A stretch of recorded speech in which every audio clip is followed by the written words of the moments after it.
Assalamualaikum warahmatullahi wabarakatuh. Apa kabar teman-teman semua? Semoga dalam kondisi sehat ya. Untuk pertemuan kali ini, kita akan membahas tentang wawasan Nusantara. Sebagai warga negara Indonesia, tentu kita harus memiliki pemahaman tentang Nusantara kita seperti apa, kemudian baik dari sisi geografis, ekonomi, politik, struktur budaya, dan seterusnya. Gitu ya. Jadi dalam muatan pembelajaran kita kali ini, kita berfokus pada wawasan Nusantara. Untuk pokok bahasan, di sini kita pahami terlebih dahulu apa sih yang dimaksud dengan wawasan Nusantara. Yang kedua, ketika kita sudah bicara Nusantara secara keseluruhan, dari sisi politik, kita mengenal yang namanya paham geopolitik Indonesia. Ketiga, faktor kewilayahan yang mempengaruhi wawasan Nusantara, tentu ini sudah menjadi pengetahuan bagi kita semua bahwa setiap wilayah memiliki karakternya masing-masing, kemudian memiliki perspektifnya tersendiri dalam memandang Nusantara, baik dari sisi tadi secara budaya, suku, agama, ras, ekonomi, politik, dan seterusnya. Keempat, kita akan membahas tentang wilayah dan batasan wilayah Indonesia. Dan yang kelima, kita membahas tentang implementasi dari wawasan Nusantara yang akan menjadi tugas mandiri bagi teman-teman semua. Langsung saja, yang pertama kita bahas berkaitan dengan wawasan Nusantara.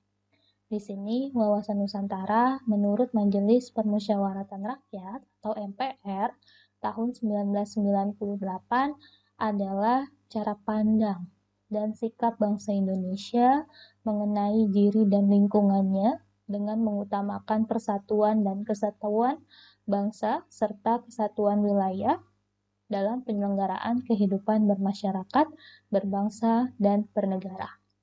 Gitu ya. Jadi wawasan Nusantara sederhananya adalah bagaimana bangsa Indonesia ini mengenal dirinya sendiri. Gitu ya, baik dari sisi lingkungan, kemudian dari sisi masyarakat dengan mengutamakan persatuan dan kesatuan bangsa, baik secara nasional maupun secara kewilayahan dalam penyelenggaraan kehidupan bermasyarakat, berbangsa, dan bernegara. Gitu ya. Jadi intinya wawasan Nusantara merupakan cara pandang dalam memandang diri sendiri bangsa Indonesia. Berikutnya, di sini makna dari wawasan Nusantara di sini berasal dari kata wawas yang berasal dari bahasa Jawa yang artinya merupakan pandangan. Kemudian Nusantara dapat diartikan sebagai kepulauan yang di antara laut atau bangsa-bangsa yang dihubungkan oleh laut. Dan berikutnya lagi, di sini Nusantara berarti gugusan pulau yang diapit atau berada di tengah-tengah antara dua benua dan dua samudera. Gitu ya. Jadi makna dari wawasan Nusantara kita sudah melihat bahwa dasar kata dari wawasan adalah wawas. Menurut bahasa Jawa artinya sebagai pandangan. Kemudian Nusantara diartikan di sini secara harfiah merupakan kepulauan yang berada di antara lautan, gitu ya, atau bangsa-bangsa yang dihubungkan oleh laut. Oleh karena itu, teman-teman sudah memahami bahwa tadi wawasan Nusantara itu bagaimana sebuah negara memandang dirinya sendiri. Dari kata asalnya wawasan adalah wawas, kemudian Nusantara di sini adalah sebagai negara kepulauan, gitu ya, karena Nusantara ini mengartikan sebagai gugusan pulau yang diapit atau berada di tengah-tengah antara dua benua dan dua samudera. Selanjutnya untuk sejarah kata Nusantara gitu ya, sambil kita intermezzo gitu ya, oh ternyata Nusantara itu artinya ini gitu ya, kenapa sih ibu kota negara yang baru itu namanya ibu kota Nusantara gitu ya. Nah, di sini kata Nusantara sendiri secara historis bermula dari bunyi Sumpah Palapa dari Patih Gajah Mada yang diucapkan dalam upacara pengangkatannya sebagai Mahapatih di Kerajaan Majapahit pada tahun 1336 Masehi. Penamaan Nusantara ini berdasarkan sudut pandang Majapahit atau yang berdasarkan sudut pandang orang Jawa gitu ya, mengingat pada waktu itu belum ada sebutan yang cocok untuk menyebut seluruh kepulauan yang sekarang bernama Indonesia dan juga Malaysia. Tuh. Berikutnya, di sini kata Nusantara digunakan juga oleh Ki Hajar Dewantara untuk menggantikan sebutan Hindia Belanda. Pada acara Kongres Pemuda Indonesia yang kedua tahun 1928 atau yang kamu kenal sebagai peristiwa Sumpah Pemuda, digunakan istilah Indonesia sebagai pengganti Nusantara. Jadi asal katanya dulu Indonesia ini adalah Nusantara. Ya. Nama Indonesia berasal dari dua kata bahasa Yunani, yaitu Indo yang berarti Hindu atau Hindia, dan Nesia atau Nesos yang berarti pulau. Dengan demikian, kata Nusantara bisa dipakai sebagai sinonim atau persamaan kata untuk Indonesia. Ya, jadi ketika teman-teman dengar kenapa sih Indonesia itu identik banget dengan istilah Nusantara gitu ya, karena dulunya berdasarkan sejarah yang sudah kita lihat gitu ya, asal mula kata Indonesia ini jauh sebelum Indonesia merdeka dikenal sebagai wilayah Nusantara gitu.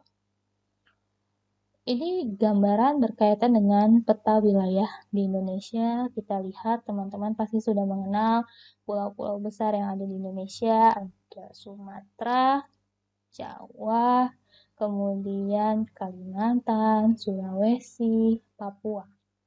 Gitu ya, padahal masih ada pulau yang tidak terlalu besar. Di sini ada Nusa Tenggara, kemudian ada Maluku. Gitu ya. Jadi secara geografis peta Indonesia jika digambarkan seperti ini gitu ya, dengan berbagai provinsi gitu ya. Kita tahu untuk saat ini provinsi yang ada di Indonesia adalah 34 provinsi, tetapi pada tahun 2020 pemerintah khususnya pada bulan April 2022 sedang mengkaji untuk menambah 3 provinsi baru. Nanti kita lihat pemberitaannya. Kemudian kita lihat lagi di sini untuk Pulau Sumatera, provinsinya ada Nangro Aceh Darussalam yang memiliki ibu kota Banda Aceh. Yang kedua ada Sumatera Utara, ibu kotanya Medan. Kemudian ada Sumatera Barat, ibu kotanya Padang. Riau, ibu kotanya Pekanbaru. Kepulauan Riau, Tanjung Pinang, nama ibu kotanya. Kemudian Jambi, ibu kotanya juga Jambi. Provinsi Bengkulu, ibu kotanya adalah Bengkulu. Sumatera Selatan, ibu kotanya adalah Palembang. Kemudian ada Kepulauan Bangka Belitung yang memiliki ibu kota Pangkal Pinang. Dan Lampung yang memiliki ibu kotanya Bandar Lampung. Selanjutnya untuk di Pulau Jawa, provinsinya yang kita tempati, ya ada yang tinggal di Banten, ibu kotanya Serang. Kemudian ada yang tinggal di DKI Jakarta, ibu kotanya Jakarta. Kemudian Jawa Barat, ibu kotanya Bandung. Jawa Tengah, ibu kotanya Semarang. Jawa Timur, ibu kotanya Surabaya. Daerah Istimewa Yogyakarta, ibu kotanya Yogyakarta. Selanjutnya ada Nusa Tenggara, di sini ada Bali, ibu kotanya Denpasar. Kemudian Nusa Tenggara Barat, ibu kotanya Mataram. Dan Nusa Tenggara Timur, ibu kotanya Kupang. Kemudian ada lagi Kalimantan, di sini Provinsi Kalimantan Barat, ibu kotanya Pontianak. Provinsi Kalimantan Selatan, ibu kotanya Banjarmasin. Provinsi Kalimantan Tengah, ibu kotanya Palangkaraya. Provinsi Kalimantan Timur, ibu kotanya Samarinda. Dan Kalimantan Utara, di sini memiliki ibu kota Tanjung Selor. Untuk Pulau Sulawesi, yang pertama ada Gorontalo, memiliki ibu kota yang bernama Gorontalo juga. Provinsi Sulawesi Barat, ibu kotanya Mamuju. Provinsi Sulawesi Selatan, ibu kotanya Makassar. Provinsi Sulawesi Tenggara, ibu kotanya Kendari. Provinsi Sulawesi Tengah, ibu kotanya Palu. Dan Provinsi Sulawesi Utara, ibu kotanya Manado. Kemudian untuk Pulau Maluku, di sini ada Maluku dan Maluku Utara untuk provinsinya. Provinsi Maluku memiliki ibu kota bernama Ambon. Maluku Utara memiliki ibu kota bernama Sovivi. Dan terakhir ada Papua. Di sini yang pertama ada Papua Barat yang memiliki ibu kota Jayapura, dan yang kedua ada provinsi Papua Barat yang memiliki ibu kota bernama Manokwari. Gitu ya. Jadi inilah ke-34 provinsi di Indonesia yang tersebar menjadi 1, 2, 3, 4, 5, 6, 7. Berada pada 7 kepulauan di Indonesia. Gitu ya, dengan nama provinsi dan ibu kotanya masing-masing. Sehingga sekarang kita sudah memiliki wawasan Nusantara nih. Jangan sampai nanti kamu menganggap Padang itu merupakan suatu provinsi yang berdiri sendiri gitu ya. Padahal Padang ini merupakan ibu kota dari provinsi Sumatera Barat. Atau jangan sampai ada perspektif yang berbeda bahwa Jawa Barat itu ibu kotanya Bogor. Padahal Jawa Barat itu ibu kotanya adalah Bandung, kayak gitu ya. Banten Bu, ibu kotanya adalah Tangerang Selatan. Padahal yang benar adalah ibu kota dari Provinsi Banten adalah Serang, gitu ya. Jadi minimal kita sudah mengetahui pulau, kemudian provinsi dan ibu kotanya sebagai bentuk dalam memahami wilayah Nusantara yang ada di Indonesia. Berikutnya, di sini Nusantara itu berkaitan dengan cinta tanah air bagi setiap warga negara yang ada di dalamnya. Untuk membangun semangat kebangsaan dan cinta tanah air, meskipun tampak bahwa wilayah Indonesia itu terdiri dari banyak pulau, dengan lautan yang luas, kita memandang wilayah Indonesia itu tetap merupakan satu kesatuan sebagai satu wilayah. Gitu ya. Jadi meskipun kita melihat nih secara geografis itu Indonesia adalah wilayah yang sangat luas, terdiri dari berbagai pulau dengan beberapa provinsi yang ada di dalamnya, namun kita karena sebuah negara yang berdiri sendiri gitu ya, kita harus menjaga kesatuan dan kesatuan yang ada. Gitu, makanya tadi dikatakan bahwa wawasan Nusantara tujuannya adalah untuk mempertahankan persatuan dan kesatuan sebagai wujud dari cinta tanah air. Gitu ya. Berikutnya di sini untuk paham geopolitik Indonesia. Geopolitik berasal dari bahasa Yunani, dari kata geo dan politik.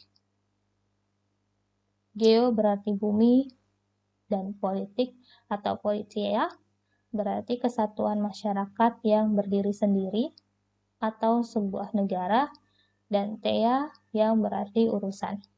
Sementara dalam bahasa Inggris, politics adalah suatu rangkaian asas atau prinsip, keadaan, cara, dan alat yang digunakan untuk mencapai cita-cita atau tujuan tertentu. Sehingga di sini dapat disimpulkan bahwa geopolitik merupakan tindakan, cara, dan perilaku masyarakat yang dipengaruhi oleh kondisi geografi tempat masyarakat hidup. Gitu ya. Jadi geopolitik ini ternyata secara harfiah berasal dari bahasa Yunani, kemudian bisa juga berasal dari bahasa Inggris, dan yang terakhir adalah intinya ketika kita memahami geopolitik, kita akan melihat bagaimana sebuah tindakan, cara, dan perilaku masyarakat yang hidup di dalamnya dipengaruhi oleh kondisi geografi tempat mereka hidup. Gitu ya, karena kita tahu beda wilayah, beda pola pikir, beda perilakunya bagi setiap masyarakat yang ada di wilayah tersebut. Berikutnya, geopolitik secara tradisional didefinisikan sebagai sebuah studi tentang pengaruh faktor geografis pada tindakan politik. Geopolitik ini dimaknai sebagai ilmu penyelenggaraan negara yang setiap kebijakannya dikaitkan dengan masalah-masalah geografi wilayah atau tempat tinggal suatu bangsa. Geopolitik adalah ilmu yang mempelajari tentang hubungan antara faktor-faktor geografi strategi dan politik suatu negara. Bahwa kita juga menyadari bahwa faktor geografi ini sangat mempengaruhi kehidupan masyarakatnya, termasuk bagi para pemerintah daerah dalam mengambil strategi untuk meningkatkan kualitas hidup masyarakat berdasarkan geografi yang mereka miliki. Karena setiap wilayah memiliki potensi atau sumber daya yang berbeda satu dengan yang lainnya. Kita tahu setiap wilayah itu memiliki karakternya masing-masing, memiliki hasil buminya tersendiri. Ada yang kita lebih condong banyak kebun teh gitu ya, kalau kita ke Puncak, ke Bogor, ke Bandung dan seterusnya. Tetapi ada wilayah tertentu yang mereka itu lebih banyak misalnya pohon sawitnya seperti di Kalimantan, di Sumatera gitu ya, banyak perkebunan sawit. Atau misalnya ada lagi gitu ya, mereka itu lebih condong secara geografi tidak memiliki kekayaan alam yang melimpah, tetapi memiliki akses untuk mendapatkan tingkat ekonomi yang cukup menjanjikan. Contoh kalau misalnya kita lihat ke Banten deh, daerah Serang ke sana gitu ya, banyak pabrik-pabrik. Cikarang juga yang ada di Bekasi sebagian besar adalah kawasan industri kayak gitu ya. Nah, di sini ketika kita melihat bahwa setiap wilayah itu memiliki potensi ekonomi yang berbeda berdasarkan letak geografis, tentu para pemerintah di sini mengatur dan membuat suatu tatanan untuk secara politik wilayah-wilayah tersebut harus dimaksimalkan bagaimana caranya. Gitu ya, itulah yang kita pelajari sebagai geopolitik istilahnya. Kemudian apa hubungannya wawasan Nusantara dengan kebijakan politik? Di sini seperti yang sudah disinggung sebelumnya, pandangannya tentang wilayah, letak, dan geografi suatu negara akan mempengaruhi kebijakan atau politik negara yang bersangkutan. Terkait dengan hal ini, banyak ahli yang mengemukakan pandangan atau teori-teorinya tentang geopolitik. Di sini banyak sekali para ahli yang menyatakan tentang teori geopolitik. Kamu bisa membacanya lebih lanjut di buku Pendidikan Keluarga Negaraan. Gitu ya, intinya adalah ketika kita lihat sudah memahami suatu negara sudah memahami dirinya sendiri dengan baik, mereka mampu membuat kebijakan politik yang sesuai dengan kondisi negaranya. Kayak gitu. Contoh ketika kita negara yang berbasis kelautan, pasti dalam bentuk pertahanan nasionalnya kita juga harus mempertimbangkan bagaimana cara mempertahankan Indonesia dari wilayah laut. Makanya ada teritorial gitu ya. Batasan-batasan, kalau misalnya teman-teman masih ingat, wah ada kapal masuk nih melanggar ketentuan yang sudah dibuat oleh Indonesia, maka akan diproses secara hukum. Ada dasar undang-undang yang telah diterbitkan sebelumnya. Kayak gitu ya. Jadi inilah bentuk implementasi salah satu contohnya terkait dengan wawasan Nusantara yang menghasilkan produk berupa undang-undang untuk mempertahankan wilayah Indonesia itu sendiri. Gitu ya, dari sisi kelautan, misalnya ada kapal asing masuk tadi contohnya melanggar izin dan seterusnya, maka dapat diproses secara hukum, secara kenegaraan. Kayak gitu ya, itulah contohnya berkaitan dengan Nusantara dan kebijakan politik. Terus bagaimana wawasan Nusantara dalam Undang-Undang Dasar 1945? Di sini rumusan wawasan Nusantara termuat pada naskah GBHN tahun 1973 sampai dengan 1998 dan dalam pasal 25A Undang-Undang Dasar Negara Republik Indonesia 1945. Menurut pasal 25A Undang-Undang Dasar Negara Republik Indonesia ini, Indonesia dijelaskan dari aspek kewilayahannya merupakan sebuah negara kepulauan yang berciri Nusantara. Berdasarkan pasal 25A ini, bangsa Indonesia menunjukkan komitmennya untuk mengakui pentingnya wilayah sebagai salah satu unsur negara sekaligus ruang hidup bagi bangsa Indonesia yang telah bernegara.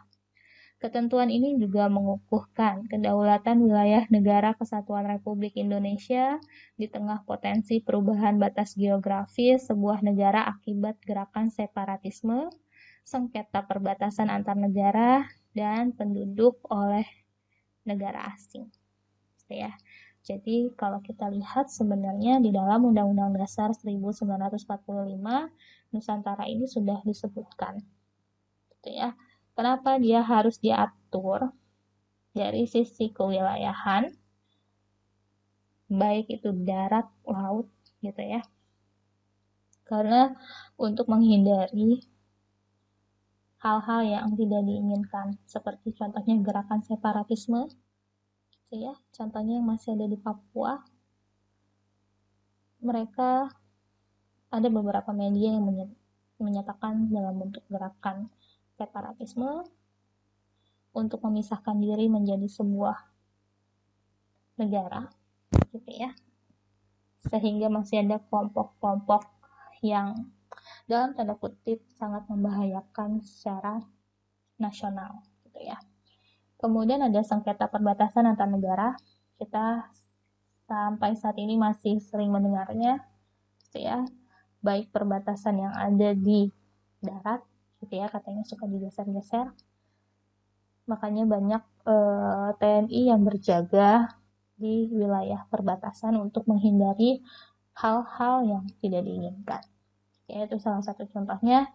Dan pendudukan oleh negara asing ini harus diatur dengan sangat baik, karena jangan sampai nanti kita yang malah terjajah oleh warga negara asing tersebut. Jadi secara kependudukan sudah diatur oleh pemerintah. Selanjutnya untuk implementasi dari wawasan Nusantara, konsepsi wawasan Nusantara wilayah Indonesia menjadi sangat luas dengan beragam isi flora, fauna, serta penduduk yang mendiami wilayah tersebut.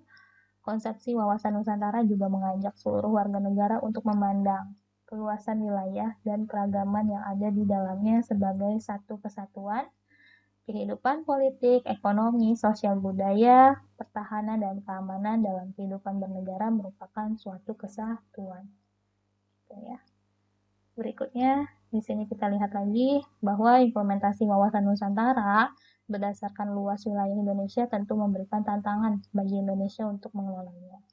Hal ini dikarenakan luas wilayah memunculkan potensi ancaman dan juga memiliki potensi keunggulan. Gitu ya, itulah yang memunculkan pemerintahan ini terbagi menjadi pemerintah pusat dan pemerintah daerah dalam bentuk otonomi daerah. Untuk secara nasional, pemerintah ini ada yang benar-benar fokus mengelola wilayahnya masing-masing, gitu ya. Namun untuk pertanggungjawaban, kita mempertanggungjawabkannya kepada pemerintah pusat. Karena apa? Karena luas wilayahnya yang sangat luas ini memberikan tantangan dalam sisi pengelolaan. Makanya ada pemisahan tata kelola baik pemerintah pusat maupun pemerintah daerah. Diharapkan dengan terbentuknya pemerintah daerah ini, mereka dapat lebih fokus mengelola daerahnya masing-masing, melihat potensi keunggulan yang ada di dalamnya, kemudian melihat potensi ancaman atau kelemahan yang ada di daerah tersebut, dan mencari solusi bagaimana kita untuk memaksimalkan potensi keunggulan dan meminimalisir potensi dari ancaman maupun kelemahan yang ada. Kayak gitu ya. Jadi implementasi dari wawasan Nusantara dampaknya terhadap pemerintah dalam melakukan tata kelola negara. Kemudian di sini kalau misalnya secara kewilayahan, ya kita bisa lihat bahwa Indonesia ini merupakan sebuah negara yang bercirikan kepulauan. Tadi sudah disebutkan, kepulauan itu berarti Nusantara juga. Dengan jumlah 17.508 pulau. Yang kedua, luas wilayah 5.192 juta kilometer persegi dengan perincian daratan seluas 2.027 juta kilometer persegi dan luas lautan seluas 3.166 juta kilometer persegi. Negara kita terdiri dari 2/3 lautan atau perairan. Jarak utara selatan 1.888 km dan jarak utara timur barat 5.110 km. Terletak di antara dua benua dan dua samudra dengan posisi saling silang, kemudian terletak pada garis khatulistiwa. Berada pada iklim tropis dengan dua musim, menjadi pertemuan dua jalur pegunungan yaitu Mediterania dan Sirkum Pasifik. Berada pada 6 derajat lintang utara sampai dengan 11 derajat lintang selatan dan 95 derajat lintang timur sampai dengan 141 derajat lintang timur. Wilayah yang subur dan habitable atau dapat dihuni, kaya akan flora, fauna, dan sumber daya alam. Ya, ini wilayah Indonesia sebagai satu kesatuan dengan keunikan tersendiri. Gitu ya, kalau kita lihat Indonesia ini adalah negara yang sangat luas, kemudian memiliki banyak pulau, gitu ya. Dengan kita lihat lagi ya, segala potensi yang ada di dalamnya, memiliki wilayah yang subur, kemudian dapat dihuni dengan kekayaan flora, fauna, dan sumber daya alam yang melekat di dalamnya. Kemudian kita lihat lagi memiliki keragaman suku yaitu sekitar 1.128 suku bangsa. Ini data diambil dari tahun 2010, memiliki jumlah penduduk besar.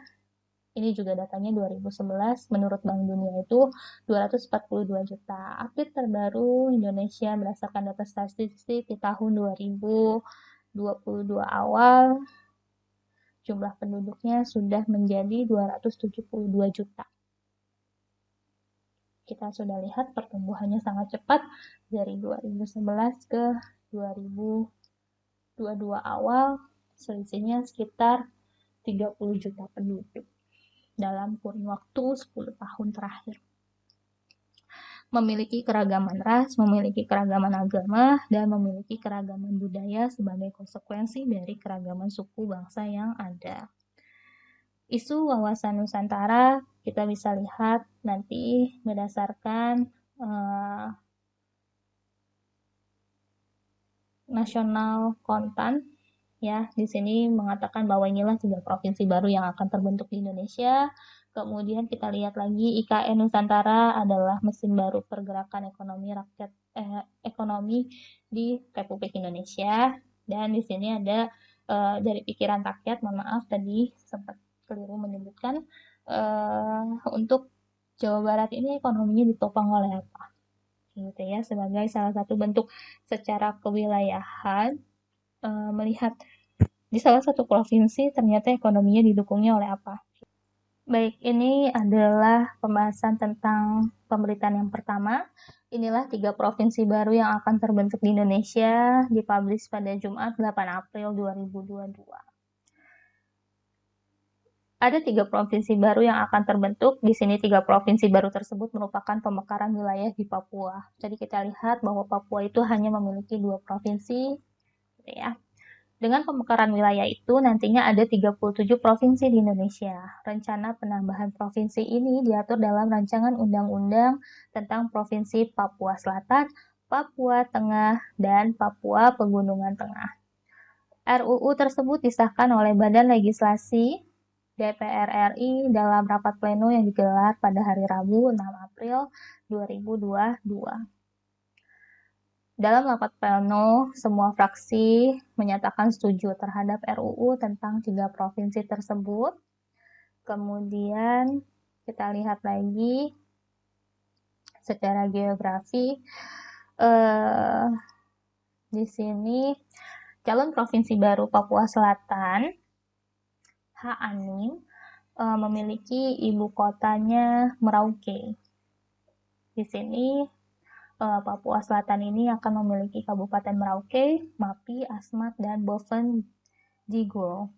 Kemudian provinsi baru untuk Papua Tengah atau Mipago yang akan memiliki nama ibu kota Timika. Terdiri dari Kabupaten Mimika, Paniai, Imika, kok Mimikanya 2 kali? kemudian Dogiai, Jayai, Intan Jaya, dan Puncak.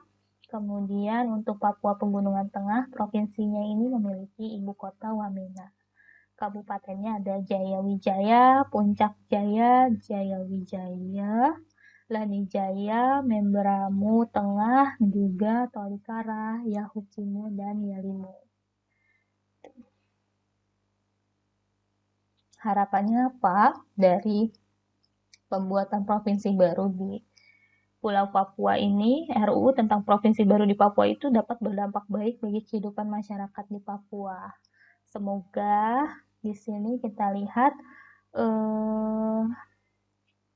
RUU ini merupakan bakti kita pada bangsa dan negara, khususnya pada bangsa atau suku kita yang ada di Papua. Semoga mereka dapat hidup bersama berdampingan dengan kita semua di Indonesia. Ini menurut salah satu tokoh politik di dalamnya. Kemudian, apa lagi yang kita bisa lihat?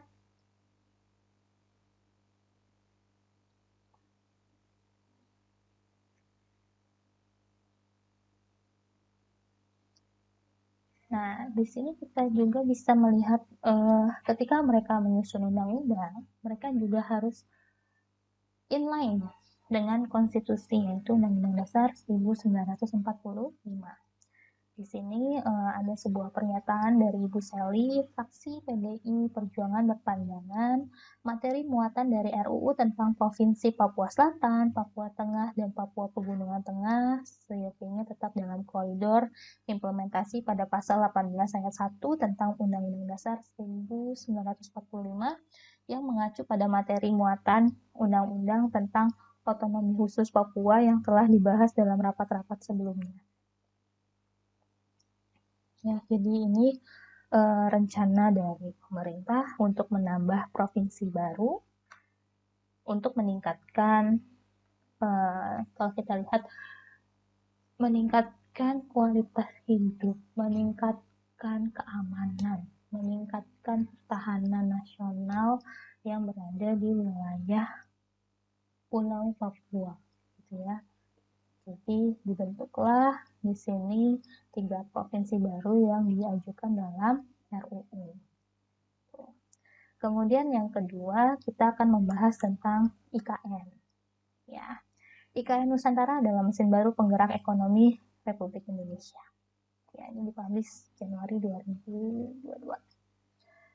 Ketika kita lihat rancangan Undang-Undang Ibu Kota Negara atau IKN telah disahkan menjadi undang-undang dalam rapat paripurna DPR RI, di mana nantinya IKN baru bernama Nusantara. Ya, jadi nama ibu kota negara baru kita nantinya akan berubah dari Jakarta menjadi Nusantara. Materi PPN, mohon maaf, ini Menteri PPN Kepala Bappenas Suharto Mono Arfa menyampaikan, saat pembahasan RUU IKN selama hampir 2 bulan ini, panitia khususnya telah mendengarkan pendapat dan masukan dari berbagai pihak. Ya, kita lihat di sini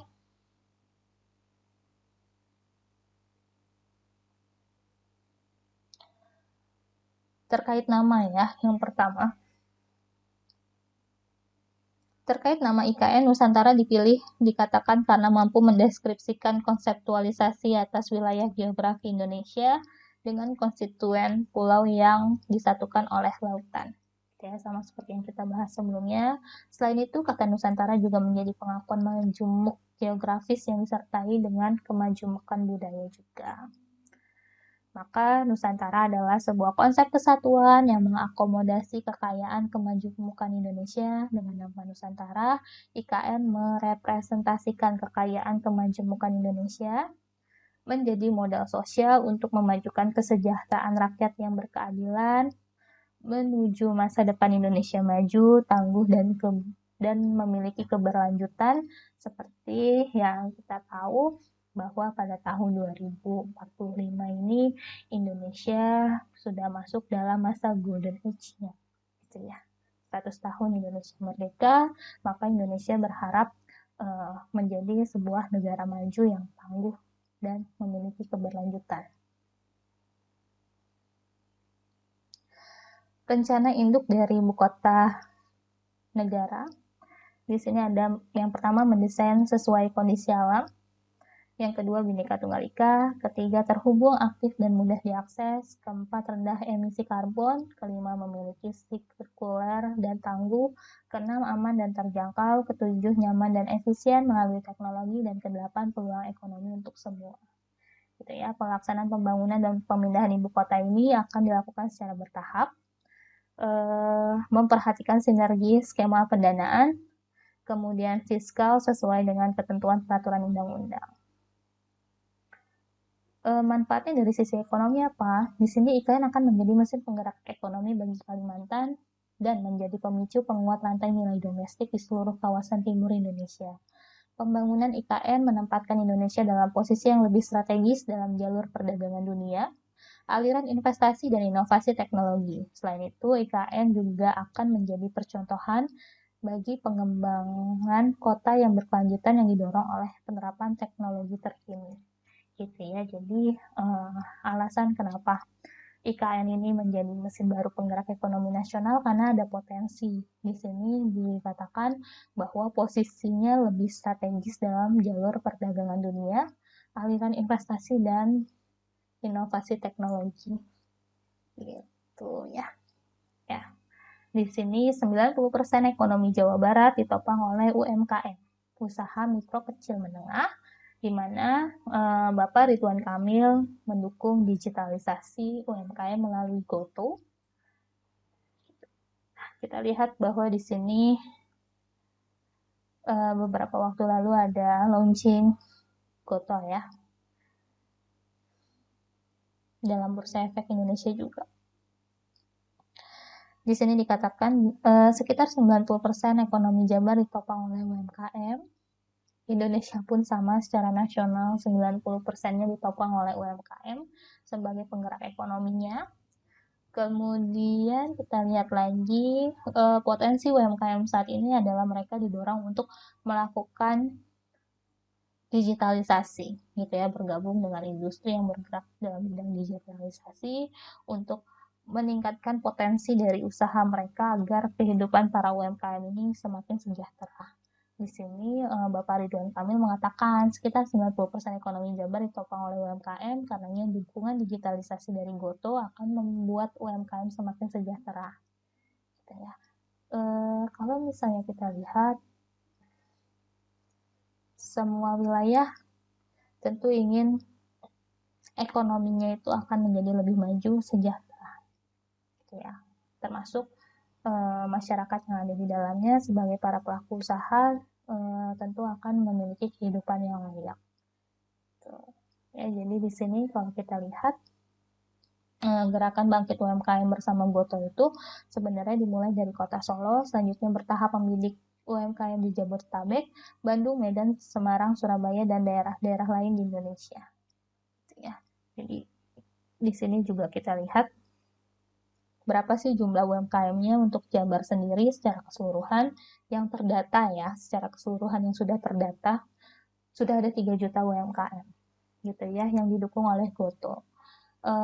Di sini juga momen pandemi COVID-19 menjadi sebuah percepatan pemulihan ekonomi di mana para UMKM mau tidak mau harus menyesuaikan diri untuk bergabung menggunakan layanan digitalisasi. Gitu. Kemudian di sini gerakan bangkit UMKM bersama GoTo juga sejalan dengan sistem ekonomi Indonesia, yaitu ekonomi Pancasila, sesuai dengan sila kelima untuk membantu para pengusaha kecil untuk sukses. Gitu ya. Jadi inilah pembahasan kita berkaitan dengan Nusantara, gitu ya. Dari sisi geografis akan muncul 3 provinsi baru, kemudian dari sisi perpindahan ibu kota dari Jakarta ke Nusantara nantinya akan memiliki potensi ekonomi yang lebih besar dari sektor perdagangan dunia, investasi, gitu ya. Dan satu lagi adalah permodalan juga termasuk di dalamnya. Kemudian di sini salah satu lagi di Jawa Barat, sebuah provinsi yang ada di Pulau Jawa, jadi ibu kotanya adalah Bandung. 90% ekonominya ditopang oleh UMKM. Gitu ya. Jadi inilah contoh yang dimiliki untuk pertemuan hari ini. Dan satu lagi, berkaitan dengan Provinsi Banten, misalnya tempat kita tinggal, UMJ juga masuk dalam Provinsi Banten. Banten tuh gimana gitu ya kondisinya. Kita lihat, teman-teman bisa akses ke BPS. Ya, di sini untuk Badan Pusat Statistiknya, tapi khusus Banten aja ya, karena setiap BPS itu, setiap provinsi punya BPS sendiri-sendiri. Kita lihat perekonomian Banten pada tahun 2021 di sini mencapai 665,92 triliun. Kemudian ekonomi Banten tumbuh 4,44% dibandingkan tahun 2020. Posisi tertinggi adalah dari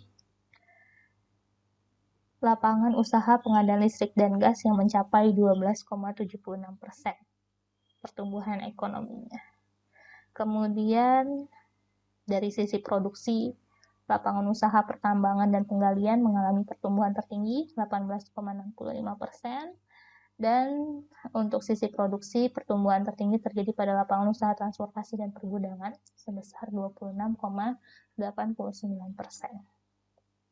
Struktur ekonomi Provinsi Sepulau Jawa masih didominasi oleh DKI Jakarta. Ya, dia memiliki kontribusi terhadap PDRB-nya ini sebesar 29,70%. Kemudian diikuti oleh Jawa Timur dan Jawa Barat, sementara Provinsi Banten memiliki kontribusi sebesar 6,78%. Ya, jadi ini pertanggungjawaban gitu ya secara geografi atau kewilayahan. Setiap badan memiliki tempat khusus pada provinsi tersebut untuk yang berkaitan dengan BPS, salah satu contohnya ya, Badan Pusat Statistik Provinsi Banten, ya udah berarti khusus untuk fokus apa aja sih yang ada di Banten ini, baik dari sisi ekonomi, pertanian, dan pertambangan. Di sini kamu bisa lihat ini dilakukan pendataan gitu ya, ekonomi dan perdagangan, ada ekspor impor, energi dan industri, pertanian dan pertambangan, hortikultura, perikanan, perkebunan, peternakan, dan tanaman pangan, dan seterusnya gitu ya. Jadi inilah pembahasan kita kali ini berkaitan dengan ibu kota negara baru tadi, kemudian provinsi baru juga, dan ekonomi sebuah provinsi gitu ya. Yang kita contohkan adalah Provinsi Banten dan Provinsi Jawa Barat. Baik, kita akhiri pertemuan kita hari ini dengan mengucap hamdalah. Alhamdulillahirrahmanirrahim. Kita tutup dengan saya mengucapkan salam. Wassalamualaikum warahmatullahi wabarakatuh.